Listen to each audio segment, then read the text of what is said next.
Olá gente, tudo bem com vocês? Hoje eu vou gravar mais um vídeo. E o vídeo hoje é fazendo um bolo na minha festa do pijama. Eu já coloquei o ovo, agora minha amiga Yasmin vai colocar o leite. Dá um oi pro pessoal, Yasmin. Oi pessoal. Coloca o leite.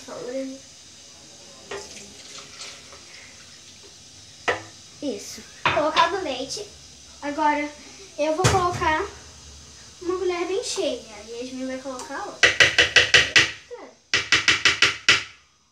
Agora coloca outra bem cheia, tá aí? Bem cheia. Pode colocar com vontade. Isso, tá bom. Tira. Bate. Isso. Agora a gente já terminou. Agora vamos arrumar tudo. Está cheio de farinha. A massa do bolinho de chocolate, nosso sabor preferido, né, Edmil? Eu vou colocar. Meu Deus.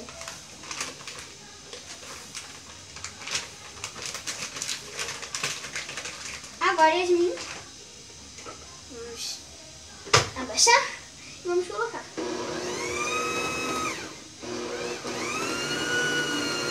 Tá, gente, eu já volto, tá? E ela vai ficar aqui acompanhando vocês. Ai, caiu. O olho todo melado.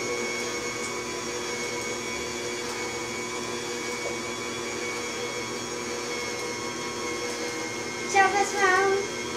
Gente, já está bem. Já está bom, né? Vamos utilizar.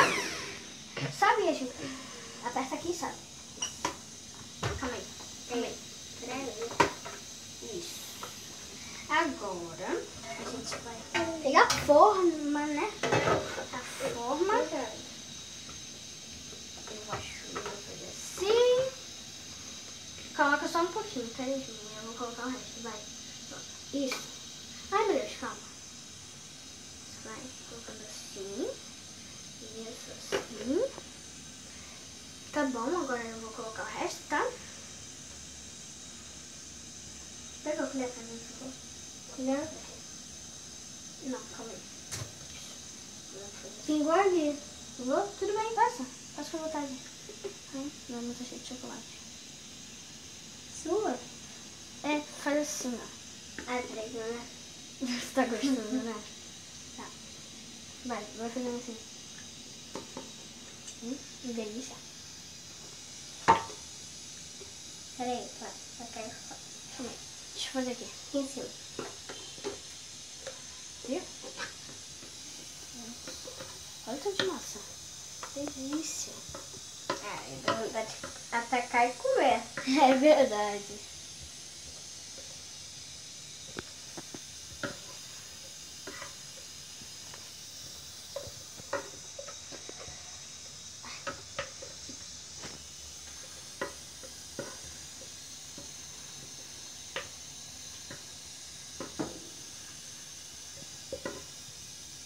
Eu acho que tá bom, né?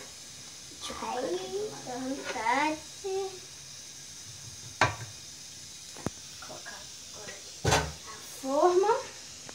E a gente vai alisando assim. Tá delicioso. Então, gente, depois eu vou colocar no forno. Então foi isso. Espero que vocês tenham gostado. Dê um curtir se você gostou. Ei, não tá não. Calma aí, Não, vem cá. não. Vamos fazer o final. É bom. É bom, minha filha, vem. Se inscrevam no canal, né? E se der, a gente vai fazer mais vídeos com ela. Então foi isso. Dê um curtir se você gostou. Beijinho, beijinho. Tchau, tchau.